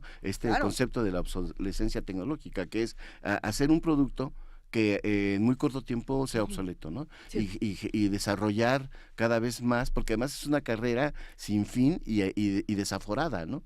Hacerlo más rápido, con mayor almacenamiento, que dure más la batería, bla, bla, bla, todo este tipo de cosas, que si tú entras en esa vorágine, estás perdido, ¿no? Porque la idea de la empresa, la idea del creador, es precisamente obligarte a que estés consumiendo permanentemente sus productos, ¿no? Entonces el caso de Apple no es el único, todo el mundo lo hace, ¿no? Todo el mundo lo hace. A Apple lo han ventaneado más porque es más, ¿cómo te diré? Es más vulnerable, ¿no? Sí. En términos de marketing. De marketing, y que, pues bueno, finalmente es un producto de estatus, ¿no? Es un producto aspiracional, así como en algún momento la Sony era un producto aspiracional, ¿no? Entonces, es una falta de responsabilidad de las empresas, ¿no? O sea, porque lo que ellos, la gran preocupación que tienen la industria o las empresas es cómo impedir el mercado de segunda mano, ¿no? O sea, porque en países como nuestro, cuando uno desecha un teléfono, lo que hace es trasladarlo al siguiente miembro de la familia, ¿no? O al más pequeño de la familia, o al amigo, o no sé, y entonces el ciclo de vida de ese producto no se acaba como sería la idea original del fabricante, ¿no? Sí. Como sucede en otros lados. Y es Latinoamérica. Así Ese es un signo de identidad, de ceder de ceder todo lo que uno usa, ¿no? Desde la ropa, los uniformes de la escuela, la mochila. La cama, no sé, en fin. Puedes heredar el teléfono, puedes heredar la ropa, heredar muchas cosas, pero no puedes heredar tus cuentas, por ejemplo. Uno está también atrapado y condenado a tener siempre el mismo usuario, ya sea de Facebook, ya sea de Google, por ejemplo, hablando de monopolios y de personas que te obligan a estar en el mismo lugar. Si tú no tienes una cuenta de Google, prácticamente no existes, ¿no? ¿Qué pasa con estos problemas? Pues es precisamente lo que decíamos hace un momento, ¿no? De esa guerra que se da en principios del siglo XXI, en donde organizaciones o empresas como Google, ¿no? Descubren que hay una manera de mantener al usuario pendiente de lo que hace, ¿no? El caso más grave o más aterrador es Twitter, ¿no? O sea, en Twitter te obliga... @PMovimiento. Te obliga a estar permanentemente preocupado y pendiente de lo que se publica, porque si no, quedas fuera de la jugada, ¿no? Entonces, es esta prisa superficial en la que estas empresas nos han metido, esta dinámica en la cual te vas por lo más popular, te vas por estos instantes de fama, ¿no? Esta preocupación por tener 50,000 seguidores en lo que haces, este rollo de no distinguir, por ejemplo, entre la ironía y la fantasía y la realidad y lo políticamente correcto, esta maraña tan compleja que se da, ¿no? Y que al final de cuentas, pues los grandes ganones son precisamente este tipo de empresas. ¿Por qué? Porque no solo es que navegues, no solo es que consultes, no solo es que veas, es la información que tú vas dejando en cada una de estas acciones, que ahora es utilizada para entender tus comportamientos o tus hábitos y utilizar esos mismos hábitos para obligarte a vender más, ¿no? Y si a eso le sumas que la inteligencia artificial, que a partir de este año vamos a empezar a ver, no a escuchar, sino a ver muchas aplicaciones ya comerciales del uso de la inteligencia artificial, esto va a ser más rápido, ¿no? La famosa analítica, ¿no? La famosa minería de datos, el Big Data famoso, todas estas cosas son utilizados y van a ser utilizados precisamente para controlarte de mejor manera, ¿no? Ya sea una corporación o ya sean los mismos estados, ¿no? Y bajo la ley de seguridad interior marca la posibilidad de tener acceso a los datos personales, reservarlos y manejarlos. Hay un capítulo en el libro muy importante dedicado al origen de la nube, las aplicaciones que demandan muchísimos terabytes, la virtualización del cómputo. Este capítulo también hay una parte que se vincula con una realidad que es posterior a 2009, pero que es esta parte del software Pegasus que adquirió el gobierno. Esta parte de la nube que es como una especie de testigo protegido, no está tan protegido, ¿no? Es bastante vulnerable. Ya sé, y ahora la ley es una de las llaves que abre la privacidad y que abre todo este mundo en el que justamente, yo no la he visto, pero la película de Ángel de Alex de la Iglesia sobre la última película habla sobre la puesta en escena de unos celulares que se colocan en la mesa para ser vistos los mensajes que le llegan a cada uno, ¿no? Bueno, acuérdate que hace un par de años se acusó a una empresa fabricante de pantallas de televisión que tenía un software que le permitía al fabricante verte, observarte y escucharte y grabar todo lo que hacías, ¿no? Este tema que tiene que ver con la seguridad es muy interesante y que tiene también que ver de alguna manera con la nube y la infraestructura. Pues es un tema que en los últimos años se ha convertido en un boom y en un mercado inmenso, ¿no? De hecho, es prácticamente un mercado paralelo al internet, a las PCs y todo esto, por la importancia que ha adquirido, ¿no? Y hay un discurso además basado en el miedo, ¿no? Tanto a nivel individual como a nivel de empresa, ¿no? O de organización, en el cual pues aprovechando y metiéndote en un discurso basado en estos parámetros, te venden lo que quieren, ¿no? Y la cuestión es que se gasta tanto en esto cuando se podría hacer de una manera más sencilla, que es educando. A ver, tenemos muchos comentarios en redes sociales, justamente, sí. hablando del tema. Y nos mandan un mensaje que a mí me resulta interesante. Dice, no satanicen al Internet. Lo estamos satanizando. No está satanizado. Digo, o sea, la cuestión aquí es que a veces olvidamos que la tecnología es una herramienta, ¿no? Y cuando olvidamos eso, los satánicos somos nosotros. Convertimos a la tecnología en un sustituto emocional, en un sustituto social, en un sustituto familiar, ¿no? Y que pues es porque hemos olvidado que finalmente es una herramienta. Si dejamos de lado esta parte de la privacidad y esta parte de las redes sociales, el Internet sí ha tenido avances importantes en nuestro país y en otros países, por ejemplo, con la medicina, ¿no? Claro. En diferentes dispositivos. No, incluso el trabajo a distancia, el poder acceder a información o conocimiento que de otra manera no se podría hacer, el facilitar de alguna manera y abaratar los costos para, no sé, para viajar, para alquilar, para explorar, para, ¿cómo se llama?, ubicarse geográficamente. O sea, hay muchos usos. Incluso las redes sociales son muy útiles. El problema está cuando que eso lo convertimos en una obsesión, ¿no? En una obsesión y perdemos el sentido de la realidad, ¿no? Se da mucho en las redes, así cuando alguien publica algo de manera irónica y hay una mala interpretación y se convierte eso en un pleito, ¿no? O de repente ves como familiares resuelven sus problemas internos públicamente, ¿no? Porque ya perdieron el sentido de lo privado y de lo público, ¿no? Sí, a través de comunicaciones muy inmediatas como el WhatsApp, ¿no?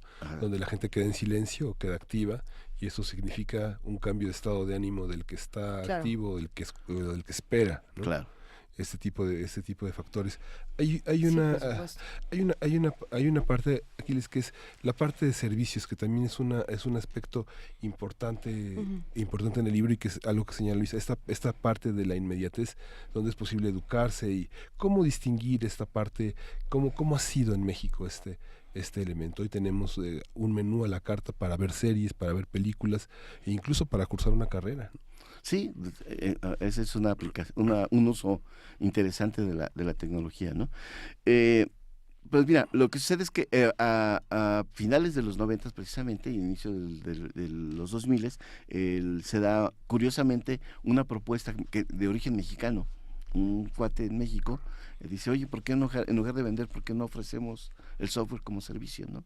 Y ahí inicia todo este rollo de ofrecer no solo el software, sino incluso el hardware como un servicio, ¿no? Y que es además un punto cíclico, porque en el principio así funcionaba. Las empresas no te vendían las máquinas ni el software, te lo alquilaban, ¿no? O sea, recordemos a Xerox, recordemos a IBM, que eso es lo que hacían precisamente. Y luego cambió el parámetro y entonces se empezó a vender, se empezó a tener el concepto de propiedad, y ahora volvemos otra vez a esta cuestión del servicio, y todo se convierte en servicio, ¿no? Que además, en el términos del mercado mexicano, se ha convertido en un grave problema, porque la gente que se dedica a vender bienes y servicios informáticos no tiene muchas veces la capacidad ni la educación para poder hacerle entender al consumidor la importancia que tiene el servicio, ¿no? Nosotros en los 90s, 80s, cuando iniciaba el mundo de las PCs, se acostumbró al consumidor a regalarle las cosas. Entonces el consumidor asume que el servicio es gratuito, y no, o sea, el servicio tiene un costo, ¿no? Porque finalmente tiene que ver directamente con el conocimiento de quien lo ofrece o quien lo brinda, ¿no? Entonces, el mundo va para eso. El mundo está caminando a pasos agigantados hacia esta cuestión del servicio en todos los ámbitos. Tú lo acabas de decir hace un momento, la posibilidad de poder consumir entretenimiento a través de un servicio, ¿no? Pues está acabando con las televisoras, por ejemplo, ¿no? Entonces, o las está también ayudando a que reconfiguren modelos que ya estaban Así es. Añejos, ¿no? Obsoletos. Y justamente hablábamos en un breve paréntesis en el libro de Genaro Villamil sobre lo que le pasó a Televisa con la llegada de Netflix, por ejemplo, ¿no? Bueno, entre muchas otras cosas que narra este libro, pero no solamente a Televisa, TV Azteca, todas las televisoras de pronto dijeron... Con el zapatismo. Pues, mira, nomás nosotros estamos ahorita en TV UNAM, pero mucha gente no nos está viendo ni en el 120 ni en el 20, nos están viendo en tv.unam.mx, ¿no? Así de sencillo. Las plataformas mutan y tienen que empezar a reconfigurarse. Ya ha permitido además que otros jugadores, incluso jugadores muy pequeños, ¿no? Puedan competir, ¿no? Esa es otra. Y entonces ahí esa competencia incluso ni siquiera es local, muchas veces puede ser hasta global. Sí, ¿no? Y es que toda esta parte de la incapacidad del ciudadano y del usuario de no elegir ha sido algo que ha modificado mucho, ¿no? Digamos, tal vez pensó Televisa que iba a tener un usuario siempre inactivo, siempre pasivo, y que la posibilidad de elegir eligió algo que no es lo que está al aire, ¿no? Claro. Ahora, el problema que hay aquí tiene que ver, hay un problema de profesionalización, ¿no? O sea, ahora, y esa queja la vemos constantemente en las redes sociales, cualquier persona con una cámara siente que ella es periodista, ¿no? O como... Bueno, mejor no digo. No, sí, adelante, por favor. Como antes sucedía que alguien que juntaba 4 fechas ya pensaba que era historiador, ¿no? Sí. Entonces, ahora pues hay mucho ese fenómeno y a veces el receptor de esa información no puede discernir cuando se trata de un trabajo profesional y cuando se trabaja de una labor social, por decirlo de alguna manera, de un ciudadano que es testigo y documenta un hecho, ¿no? Entonces, ahí es donde está el problema, ¿no? Donde cómo discernir y cómo poder separar una cosa de la otra, ¿no? Y cómo darle el valor a cada una de estas cosas sin decir lo tuyo está feo porque no viene de mi gran intelecto ni de mi gran nada, ¿no? O sea, ¿cómo empezamos a equilibrar todas estas cosas? Para bien y para mal va a ser, yo creo que el futuro en nuestro país será muy interesante, pero ¿qué tendría que ocurrir? Yo me pregunto, para que retomemos un camino mucho más próspero en términos tecnológicos. No sé si tiene que ver con política, tiene que ver con política, tiene que ver con la educación, apoyos a la ciencia, con la educación. Apoyos a la ciencia, a las universidades. Muchas veces lo que pasa en el ámbito académico no se conoce, ¿no? Y sigue habiendo una diferencia, una barrera entre la vida cotidiana de los aztecas, ¿no? Y la vida académica, ¿no? O sea, a veces la industria desconoce lo que pasa en la academia y viceversa, ¿no? Entonces, hace falta mucho de estos intercambios y también falta estar más educado, ¿no? O sea, el internet no es mi ¿cómo se llama?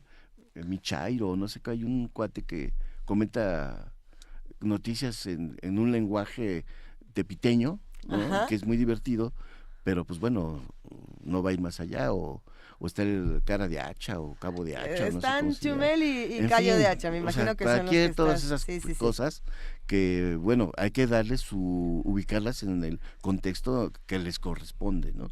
Porque no necesariamente eso es objetivo, ¿no? Por decirlo de alguna manera. Oye, ¿no? Y esa historia de la computación, Aquiles, que emprendiste ya desde hace tanto tiempo, ¿cómo ha sido recibida por la industria?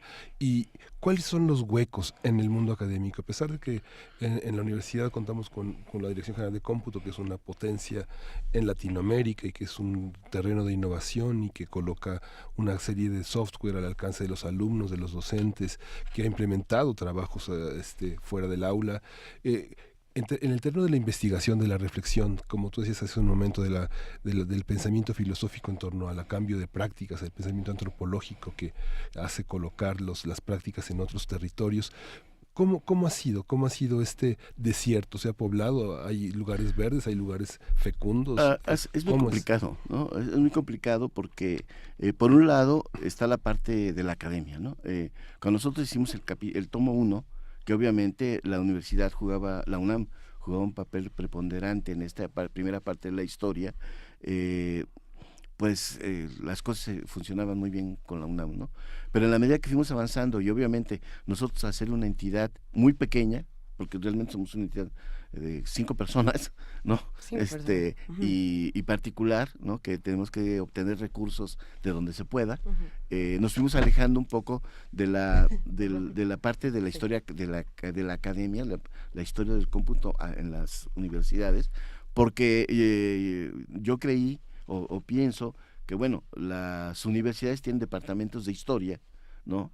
Tienen cientos de estudiantes de historia y bien podrían estimular la investigación de la historia de sus instituciones, ¿no? La UNAM, por ejemplo, sí ya tiene algunas publicaciones interesantes.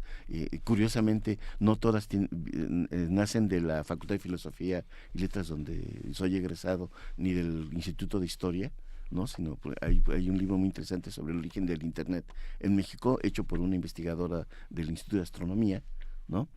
Y nos fuimos separando, ¿no? Porque escribir la historia tan solo de la UNAM llevaría 4 volúmenes en la década de los 60 y ahí vele sumando para adelante, arriba, ¿no? sí. En el caso de la industria, Miguel, es muy lamentable porque, ¿cómo lo digo? Solo les interesa vender. Exactamente, ¿no? ¿no? Son Así de pragmáticos, sencillo. solo venden. Voy a contar una anécdota de un personaje que le comentaba el otro día, hace un par de meses: oye, ya salió el libro, pues échale un ojo, ¿no? Y la pregunta, me dijo, pues sí lo voy a ver, pero ¿salgo yo en el libro? ¿Sale mi foto? Si sale mi foto, sí, si no, no. Esa es la visión, ¿no? ¿Por qué? Porque es una industria de lentejuelas, ¿no? Claro. Es una industria con mucho dinero, muchos recursos, pero que pues se gastan en torneos de golf, en viajes a Las Vegas o cosas así, y no existe realmente una cultura, ¿no? La industria no tiene una cultura, ni le interesa tener una cultura, ¿no? El lector de los libros ha sido el estudiante, el usuario final, el interesado de alguna u otra manera sobre los temas tecnológicos, pero no el involucrado directamente en el tema, ¿no? El otro día tenía una discusión con una persona en la cual yo le decía en una conferencia de prensa que la Organización de Vendedores Nacional, ¿no? En el momento en que se funda en una coyuntura de crisis, ¿no? Tuvo la oportunidad histórica de cambiar las reglas del juego, Sí. y no lo hizo por temor, ¿no? Por temor a perder privilegios. Y entonces el tipo monta en cólera y me dice, es que tú, le dije, no, maestro, pues así fue, ¿no? Y además lee el libro, no lo digo yo, ustedes mismos lo dijeron, ¿no? Entonces, a ese nivel, a ese grado de limitaciones estamos, ¿no? Algunas personas o algunas empresas sí han sido sensibles, muy pocas realmente.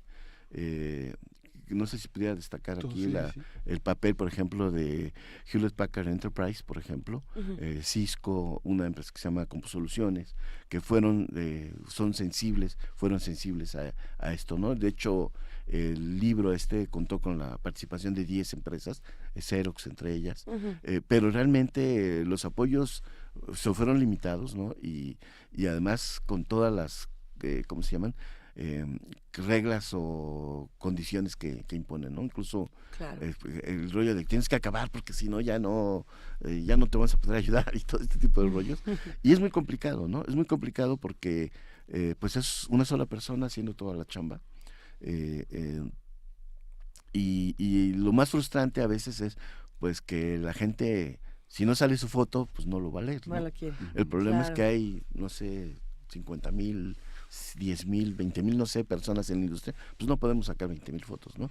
Y además, pues no todo el mundo tiene un papel importante, ¿no? Hay gente que me reclamaba en alguno de los tomos y me decía, es que yo apreté el tornillo. Sí, pero eso qué trascendencia tuvo. Sí. O sea, si tú me explicas... Aquí pues, la línea va. de tiempo que se establece entre estas 830 páginas y la historia reciente del país, que bueno, es una historia de una década prácticamente, aunque Así remite es. a los tomos anteriores. Ajá. Y remite a las referencias, que tiene una extensa bibliografía y un extenso aparato crítico y de testimonial que hizo este trabajo que trabajaste con Leticia Zamora también, con Elena Con Cantarell, Fernando Reyes, con Mario Hay todo González un trabajo periodístico y Marta muy importante. Ortega. Esos vasos comunicantes coinciden con con una historia reciente del país que es muy importante contar. Y que es importante no perder de vista, ¿no? Porque Sí, claro. la tecnología juega un papel fundamental en el desarrollo de los países, no solo en la cuestión de la competitividad, ¿no? Sino tiene que ver con la educación, con la cultura, con el rollo social, comunitario, todo lo que decíamos hace un momento es muy importante, ¿no? Y nos van a regalar un par de libros. Aquí los tengo. Tres libros. Les voy a contar. Si necesitan más, nos dicen. Estos 3 libros son precisamente el tomo 4, la década del canal, que se ve que está bueno. Y ya lo estuve ojeando y también estaría bueno luego dedicarle una buena mesa a este. Pero van a ser 3 libros que se van a ir por Twitter. Porque como 3 libros mucho. del tomo 4 y 3 libros del tomo 5. ¿Y 3 libros del tomo 5? Sí, lo que pasa es que como es digital, pues no traemos. Sí. Excelente. Pero ya serían 3 y 3. Es una gran noticia. Pues 3 y 3 se van. Si nos parece bien, a ver, ahorita vamos a dar los 3 primeros por Twitter. Es que estoy viendo que me hacen así. A ver, los 3 primeros se van por Twitter del tomo 4. Estos se van con su nombre y el hashtag TIC en México. T-I-S-T, TIC en México. Ah, sí, perdón. TIC en México. Ajá, para ver el libro y consultar un pedazo del libro y comprarlo si les interesa.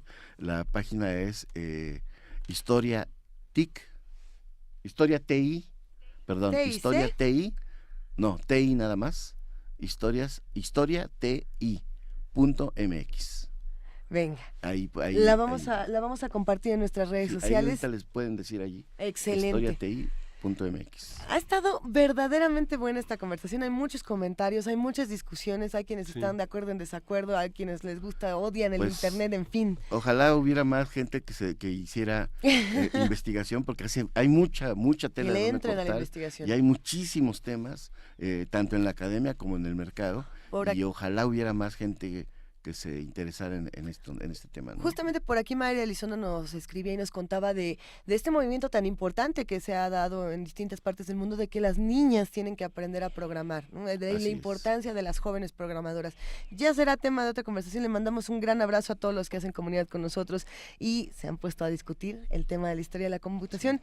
Y bueno, Aquiles Cantarell, ha sido un verdadero placer. Muchísimas gracias. No, gracias a ustedes. Gracias, Aquiles. Nos despedimos con musiquita. Vamos a ver, vamos a escuchar. Ya estamos tan contentos aquí que ya ni sabemos qué ni qué. The Moon Song por Karen O. Es el tema de la película Hair de Spike Jonze.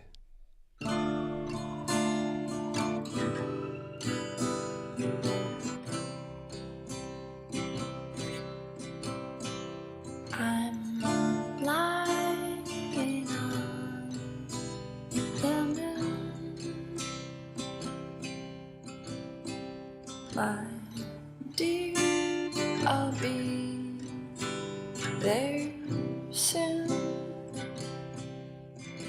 It's a quiet starry place.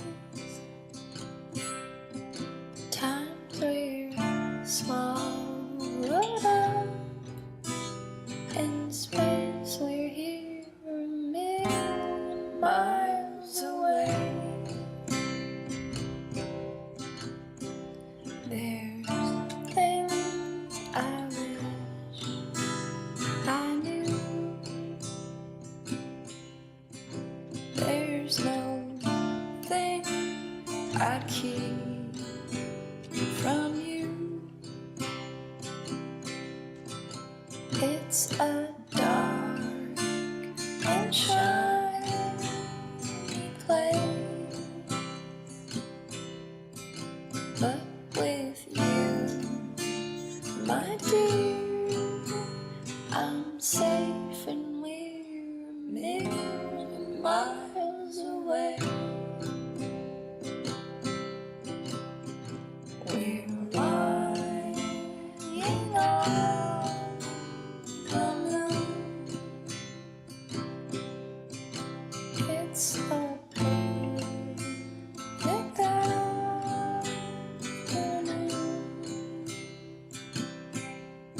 Your shadow follows me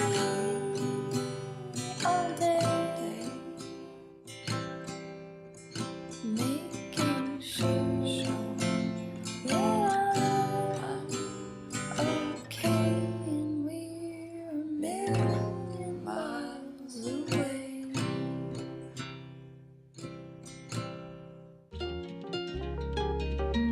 Primer movimiento.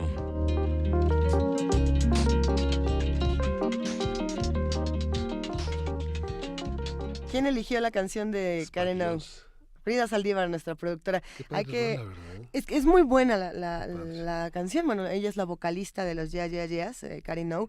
Pero además lo que está muy interesante es que Her, esta película de Spike Jonze, que a mí me llama mucho la atención, justamente hablaba de cómo nos podemos enamorar de nuestra interfaz, de nuestra Siri, ¿no? Bueno, no le diga Siri, dígale como usted le quiera decir, Sí. Que además era la voz de Scarlett Johansson. ¿Sí la ¿sí? llegaste a ver? No, sí. No, bueno, qué maravilla de película. Algunos no les gustó tanto porque No, no la decían, vi. le dijeron, esta es una hipstereada. Yo no dije ese término, yo jamás lo pondría, pero bueno, con este tipo de discusiones, de tribulaciones que bien nos decía por aquí Abraham Manzanares, parecen de Black Mirror, parecen Sí. salidas de capítulo de Black Mirror, nos despedimos esta mañana. Nos despedimos, Luisa. que ha Gracias, sido querido un Miguel placer Ángel todo este Quemain. programa. Muchas gracias. Estuvo bueno. Esto fue Primer Movimiento. El mundo desde la universidad.